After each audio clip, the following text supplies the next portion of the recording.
Welcome student. This is the another topic from atomic structure class 11. তো আজকে এই ভিডিওতে যেটা পড়বো সেটা হচ্ছে 4 কোয়ান্টাম নাম্বারস। আমরা জানি চারটে কোয়ান্টাম নাম্বারস আছে। তো চারটে কোয়ান্টাম নাম্বারের মধ্যে কি কোয়ান্টাম নাম্বার আছে? এক হচ্ছে প্রিন্সিপাল কোয়ান্টাম নাম্বার, যেটা আমি বললাম এখানে প্রিন্সিপাল কোয়ান্টাম নাম্বার হচ্ছে n, যেটাকে n দিয়ে ডিফাইন করা হয়। ঠিক।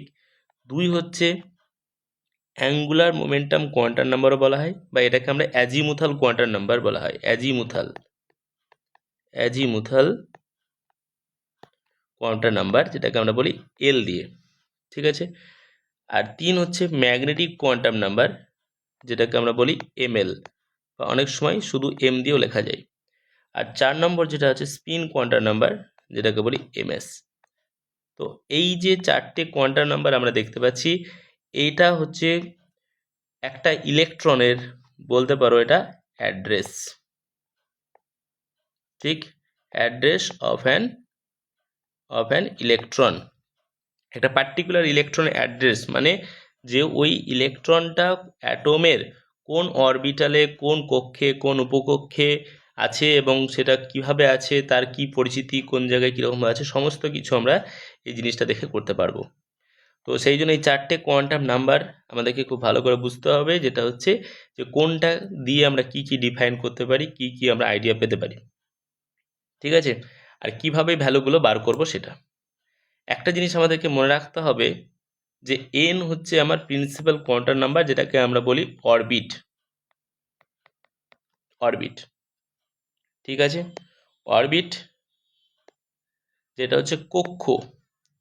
ঠিক আছে, কক্ষ, সেটা হচ্ছে অরবিট। এবার এই অরবিট মানে আমরা যেটা আগে পড়েছিলাম যে নিউক্লিয়াসকে কেন্দ্র করে প্রথম কক্ষপথ, যার মান n=1। ঠিক তারপরেরটা n=2। ঠিক তারপরেরটা n=3, যেটাকে আমরা আগে পড়েছিলাম ছোটোবেলায় কে, এল, এম, এন এরকম করে। সেটাই হচ্ছে এন এখানে প্রিন্সিপাল কোয়ান্টাম নাম্বার, মুখ্য কোয়ান্টাম নাম্বার। এবং এইটা হচ্ছে determine the main energy level বা সেল। অরবিটও বলতে পারি এটাকে আমরা, সেলও বলতে পারি। And the size of the orbital, এবং অরবিটালের সাইজটাও কিন্তু ডিফাইন করা হয়। তাহলে এন থেকে আমরা কি জানতে পারি? এক হচ্ছে এনার্জি, ওকে। দুই হচ্ছে সাইজ অফ দ্য অরবিটাল। এটা হচ্ছে it can be any positive integer যার মান হচ্ছে 1, 2, 3। As n increases the electron is farther from the nucleus and has higher energy. তাহলে এইখান থেকে যত দূরে যাব, এনের মান যত বাড়ছে, তাহলে ইলেকট্রন, এইখানে যে ইলেকট্রন থাকবে নিশ্চয়ই নিউক্লিয়াস থেকে অনেক দূরে চলে যাবে, তার এনার্জি অনেক বেশি হবে।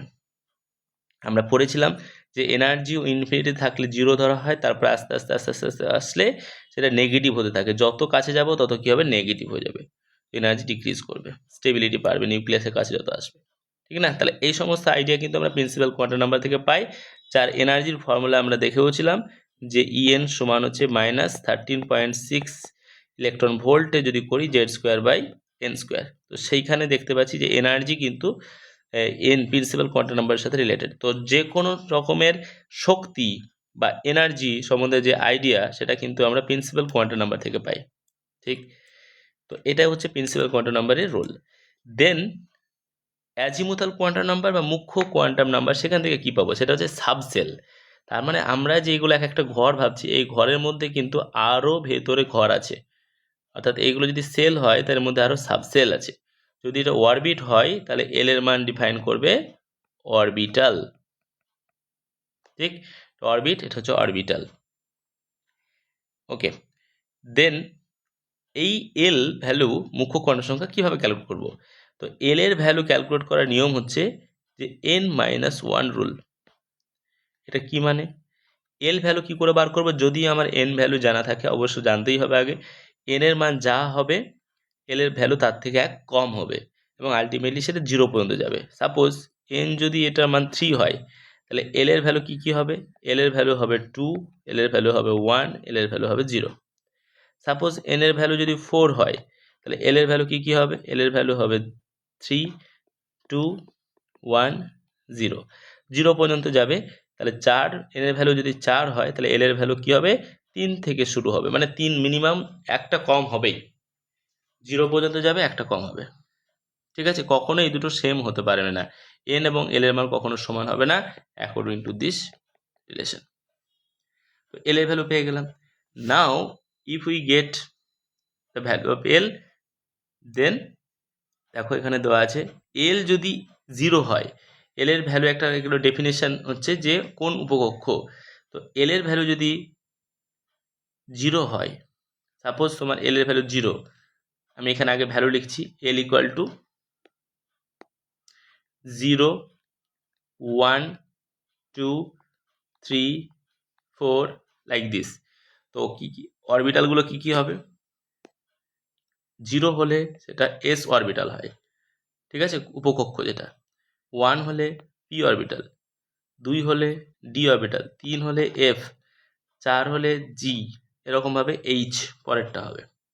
তো এইগুলো হচ্ছে আমার উপকক্ষ, ঠিক আছে। তাহলে এল এর ভ্যালু কত হলে সেই অনুযায়ী আমি পেয়ে গেলাম। ওকে, নেক্সট দেখো ম্যাগনেটিক কোয়ান্টাম নাম্বার বা এমএল। তো এমএল ভ্যালু কি করে পাবো? এমএল ভ্যালু আবার ডিপেন্ড করে -L থেকে শুরু করে +L পর্যন্ত। তাহলে কোন একটা যখন এল এর ভ্যালু আমি পেয়ে গেলাম, তো তার করেসপন্ডিং এমএল ভ্যালু কি করে পাবো আমরা? -L থেকে +L। তো মাইনাসের জন্য সাপোজ এল ইকুয়াল টু আমার 2 এসেছে, তাহলে এমএল এর ভ্যালু কি কি পাবো তার জন্য? যদি এল ভ্যালু 2 হয়, এমএল এর ভ্যালু কি কি পাবো?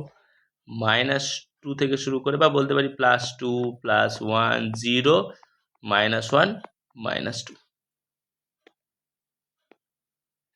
ঠিক আছে, +2, +1, 0, -1, -2।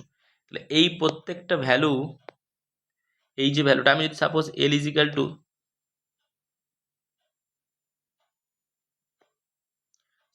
Is equal two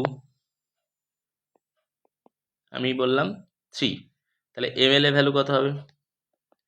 +3, +2, +1, 0, -1, -2, -3।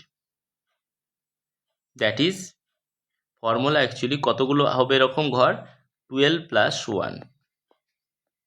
এল এর মান 3 বসালাম, তাহলে 2 × 3 + 1 কত হলো? 7টা। একবার অবজার্ভ করে যদি দেখি আমরা, এখানে 7টা ঘরে আছে, 1টা, 2টো, 3টে, 4টে, 5টা, 6টা, 7টা, 7। ঠিক একইভাবে এল এর মান যদি 2 বসাই, এখানে 2 × 4 = 5, তো 5টা, +2, +1, 0, -1, -2 ইন দিস ওয়ে, ঠিক আছে। এবার সাপোজ তাহলে আমি কি বলছি যে এল ইজিক্যাল টু যদি আমার 1 হয়, তাহলে এমএল কি কি পাবো? এমএল ইজিক্যাল টু পাবো +1, 0, -1। তো এল এর ভ্যালু যখন 1, তখন কি অরবিটাল হওয়া উচিত? একটু আগে আমরা দেখলাম পি। এল এর মান যখন 1, তাহলে পি অরবিটাল, তো পি অরবিটাল হবে। এবার এই পি অরবিটালের আমরা জানি 3টে, তো ডাইরেকশন কি কি না পিএক্স, পিওয়াই, পিজেড। তো পি অরবিটালকে কিভাবে আমরা পোজ করতে পারি? যে এল ইজিক্যাল টু যখন 1, এটা 3টে ডাইরেকশনে রোটেট করতে পারে। ওই যে এই অরবিটালটা একটা 0, তাহলে এমএল ইকুয়াল টু 0, এটা একটা হচ্ছে এমএল ইজিক্যাল টু +1, আর একটা এমএল ইজিক্যাল টু -1। তো আমি এইখানে যদি বলি এটাকে পিএক্স, পিওয়াই, পিজেড, এর কোনো ব্যাপার নয়, আমি উপরেরটাকেও পিওয়াই, নিচেরটাকেও পিজেড, যা খুশি বলতে পারি, ঠিক আছে। যদি একটা পিএক্স হয়, পিএক্স, পিওয়াই, পিজেড, কারণ একটা এক্স ডাইরেকশন, একটা ওয়াই ডাইরেকশন, একটা জেড ডাইরেকশন, 3 ডাইমেনশনে 3 দিকে 3টে হবে। তো এইটা, তো সেই জন্য আমরা পি অরবিটালকে এরকমভাবে লিখতে পারি যে এটা। তাহলে এল ইজিক্যাল টু যখন 1, তাহলে কি দেখতে পাচ্ছি? সেটা +1 থেকে শুরু করে 0, -1, 3টে ঘর হয়, 3টে ঘর হয়েছে, তাহলে একটা ঘর +1, 0, -1, ঠিক। তো এই কারণে বলছি যে এটা +1, 0, -1। ঠিক যদি আমার এল ইজিক্যাল টু 2 আসতো, এল ইজিক্যাল টু যদি 2 আসে, তাহলে পি এর মান কত? পি এর মান ওইটাই তো বললাম যে এল ইজিক্যাল টু 2, তাহলে সেটা কত হবে? এল ইজিক্যাল টু 2 হলে ডি অরবিটাল, তাই না? এল এর মান 2 মানে পি অরবিটাল তো হবে না, এখানে পি কেন করছি আমি? পি হবে না, এল এর মান 2 হলে ডি অরবিটাল। এবার ডি অরবিটাল মানে আবার কি দেখেছি, ডি অরবিটাল কিন্তু মানে কি, এই যে যখনই ডি অরবিটাল, তো তার আবার কিন্তু 5টা ভাগ হবে ml। l ইকুয়াল টু 2 হলে ml এর ভ্যালু কত হবে, +2 থেকে শুরু করে -2। তাহলে ডি এর জন্য তাহলে l ইকুয়াল টু যখন 2, তখন আমরা কতগুলো ভ্যালু পাবো, 1 ml equal to 0, 1 ml equal to -1, আর 1 ml ইকুয়াল টু কত, -2। এখানে কি পাবো, ml ইকুয়াল টু +1, আবার ml ইকুয়াল টু কি পাবো, +2। তাহলে এই যে 5টা ঘর আমরা কিন্তু এখানে পেয়ে গেছি। ঠিক, তাহলে এই যে 5টা ঘর পেলাম, তাহলে এই ডি এল এর মান যখন 2, তাহলে 2 মানে কি, আমরা ml এর মান -2 থেকে শুরু করে +2 পর্যন্ত হয়েছে। তাহলে টোটাল কটা ঘর হলো, 5টা ঘর। তাহলে 5টা ঘরকে আমরা তখন এরকমভাবে বলতে পারি 1 2 3 4 5। তাহলে +2 +1 0 -1 -2। ঠিক আছে, তো এলটা হচ্ছে এটাই, যে এবার অরবিটাল কোনগুলো কীরকম হবে, তাই না, একটা করেসপন্ডিং ভ্যালুর জন্য অরবিটাল কীরকম হবে। তো প্রথমেই আমি আর একবার বলে দিই, একটু পুরো যেটা বললাম সামারিটা, সেটা হচ্ছে প্রিন্সিপাল কোয়ান্টাম নাম্বার, যার সিম্বল হচ্ছে এন, অ্যাঙ্গুলার কোয়ান্টাম নাম্বার যেটা হচ্ছে এল বা azimuthal quantum number, magnetic quantum number হচ্ছে এমএল, স্পিন কোয়ান্টাম নাম্বার যেটা এমএস। তো স্পিন কোয়ান্টাম না, এই এক একটা ঘরে ইলেকট্রন দুটো করে থাকতে পারে, দুটো করে ইলেকট্রন থাকতে পারে, একটা ঘরে দুটো করে ইলেকট্রন। মানে আমি এইখানে একটা ইলেকট্রন রাখবো, আর একটা ইলেকট্রনকে যদি রাখতে হয় তাহলে সেটা নিচ দিকে থাকতে হবে। মানে একটা স্পিন যদি +1/2 হয়, আর একটা ইলেকট্রনের স্পিন হচ্ছে -1/2, ওটাই হচ্ছে আমার এমএস। ঠিক আছে, এমএস, এটা কার ভ্যালু, এমএস এর ভ্যালু। এমএস মানে হচ্ছে স্পিন অ্যাঙ্গুলার কোয়ান্টাম নাম্বার, ওটা ডাইরেকশন ডিকেট করে, এই যে +1/2 একটা -1/2 একটা। আর এটা হচ্ছে ওরিয়েন্টেশন। ঠিক আছে, এই ম্যাগনেটিক হচ্ছে ওরিয়েন্টেশন, এটা কোন দিকে কোন বরাবর ঘুরছে ইলেকট্রনটা সেইটা। ঠিক আছে, আর সেল হচ্ছে এই যে বললাম 0 to n-1 পর্যন্ত, এরকমভাবে। তো এই হচ্ছে আমাদের 4টে কোয়ান্টাম নাম্বার, এবং কীরকম কি শেপ হয় অরবিটালগুলোর। এস অরবিটাল হচ্ছে এরকম দেখতে, যেটা স্ফেরিক্যাল, এক্স ওয়াই জেড 3টে ডাইরেকশানে কী হবে, পুরোটাই সেম, একই রকম দেখতে। কিন্তু পি অরবিটাল, আমি একটু আগে বললাম যে পি অরবিটাল, পি মানে কি, এল এর ভ্যালু 1, আর 1 মানে ডাইরেকশন ওরিয়েন্টেশন যদি দেখি আমরা এমএল এর, তাহলে একটা +1 একটা 0 একটা -1। তাহলে এক্স ডাইরেকশানে একটা আছে, ওয়াই ডাইরেকশানে এটা যেমন এক্স ডাইরেকশান আছে, তাহলে এই অরবিটালটার নাম হচ্ছে পি এক্স অরবিটাল। এইটা হচ্ছে ইলেকট্রনের ক্লাউড। এইগুলো কি, এই যে ডাম্বেল শেপ দেখতে পাচ্ছি আমরা এইখানে, তার মানে ইলেকট্রনগুলো এদিকে এদিক করে বেশি দেখা যায় এখানে। ঠিক আছে, এটা হচ্ছে ইলেকট্রনের ক্লাউড, এইখানে নিউক্লিয়াসটা আছে, আর তার রেসপেক্টে ইলেকট্রনগুলো এরকম করে ঘুরে বেড়াচ্ছে। এগুলো ওয়েভ ইন নেচার, তো দ্যাটস হয় এটা আমরা বলতে পারি এরকম করে রোটেট করছে, এরকম ওয়েভের মতন এরকম। ঠিক, তো সেই কারণে এরকম একটা ক্লাউড পাওয়া গেছে। তো যখন এটা এক্স ডাইরেকশনে ঘুরবে তখন সেটার নাম হচ্ছে পিএক্স, যখন এটা জেড ডাইরেকশনে রোটেট হবে তখন তার নাম হচ্ছে পিজেড, যখন এটা ওয়াই ডাইরেকশনে রোটেট ঘুরবে তখন তার নাম হচ্ছে পিওয়াই। এটাই হচ্ছে সেই 3টে। ওকে, পিএক্স পিওয়াই পিজেড। এবার +1 মানেই পিএক্স হতে হবে এমন কোনো ব্যাপার নয়, যা খুশি হতে পারে, তিনটের জন্য, একটা পিএক্স একটা পিওয়াই একটা পিজেড। ঠিক আছে, সিমিলারলি ফর ডি, ডি এর ক্ষেত্রে যদি দেখি, ডি মানে হচ্ছে এল ইজিক্যাল টু কত, 2। এল ইজিক্যাল টু 2 মানে হচ্ছে তার হচ্ছে কটা দেখতে পেলাম, এম এল ইজিক্যাল টু -2 থেকে শুরু করে +2। ঠিক, তাহলে -2 থেকে শুরু করে যদি +2 হয়, তাহলে 5টা ওরিয়েন্টেশন আছে, 5টা ওরিয়েন্টেশন আছে ডি অরবিটালের। তো এখানে আমরা দেখতে পাচ্ছি 4টে, আরও একটা আছে, আমি একে দেখাচ্ছি। তো অরবিটালগুলো এরকম সাইজের হয়। ডি অরবিটালগুলো কীরকম না, পি অরবিটালগুলো দুটো করে মার্জ, ডাবল ডাম্বেল শেপ, ওটা হচ্ছে ডাম্বেল শেপ, এটা ডাবল ডাম্বেল শেপ। সাপোজ এটা আমি এক্স আর ওয়াই ডাইরেকশন বলি, যদি এক্স আর ওয়াই এর মাঝখানে যে অরবিটালটা থাকবে সেটা হচ্ছে এরকম শেপ। তাহলে এক্স ওয়াই মানে এই এক্স আর ওয়াই এর মাঝখানে এরকমভাবে থাকবে, এই অরবিটালটার নাম হচ্ছে ডি এক্স ওয়াই, এক্স আর ওয়াই এর মাঝে আছে তাই। ঠিক আছে, তাহলে আমি যদি বলি এই যে এটা এরকম আছে, তো এইগুলোকে সেইভাবেই সাজানো হয়েছে একটা, তাহলে ডি এক্স ওয়াই হবে, এক্স আর ওয়াইয়ের মাঝখানে থাকলে ঠিকঠাক করে ছবিটা হয়তো আর একটু বেটারভাবে করা যাবে। তো আমি বলেই দিচ্ছি এইটা হচ্ছে, ঠিক আছে, ডি এক্স ওয়াই। তাহলে ডি আর এক্স আর ওয়াই এর মাঝখানে থাকলে সেটা ডিএক্স হয়। ঠিক একই রকমভাবে যদি ওয়াই আর জেড এর মাঝে থাকে এটা, তখন তার নাম হয়ে যাবে ডিওয়াই জেড। তো এইভাবে করে করে এরকম 5টা ডি অরবিটাল আসবে। ঠিক আছে, এটা ডিটেলস হয়তো আমরা পরে আবার ডিসকাস করব অন্য ভিডিওতে, কিন্তু এখন বলছি যে এটা ওরকম 5টা ডি অরবিটাল থাকবে। ঠিক আছে, 5টা ডি অরবিটাল, যেমন এখানে 3টে পি অরবিটাল হলো P X P Y P Z. L এর মান কত? এল এর মান যেহেতু 1, তাহলে +1 থেকে শুরু করে 0 -1 3টে ভ্যালু পাবো। আর ডি অরবিটাল মানে কত? এল এর মান কত? 2। এই যে এল যখন 1 তখন পি অরবিটাল, এল এর মান যখন 2 তখন ডি অরবিটাল, আর এল এর মান যখন 0 তো এস অরবিটাল। এরকমভাবে যাচ্ছে। তাহলে যখন এল এর মান 2 তখন মানে মনে রাখতে হবে আমাকে সেটা ডি অরবিটাল। আর ডি অরবিটালের এরকম 5টা পাবো আমরা, 1 2 3 4 5। এটা 5টা ডাইরেকশনকে ইন্ডিকেট করছে। ওকে, তো এইখানে আমরা দেখতে পাচ্ছি কি যে এস অরবিটাল যেটা হচ্ছে স্ফেরিক্যাল ডিস্ট্রিবিউশন, চারিদিকে symmetry. P orbital dumbbell shape oriented along the X Y Z axis. D and F orbital complex হয় অনেকটা, এটা কমপ্লেক্স ক্লোভার লিফের মতন অনেকটা, multi lobe shape that accommodates more electron. ওগুলো আরও বেশি কমপ্লিকেটেড হয়ে যাবে। তো প্রথমে আমরা সিম্পল জিনিস দিয়ে আগে পড়ে নিচ্ছি। ঠিক আছে, দেন এটা আসছে।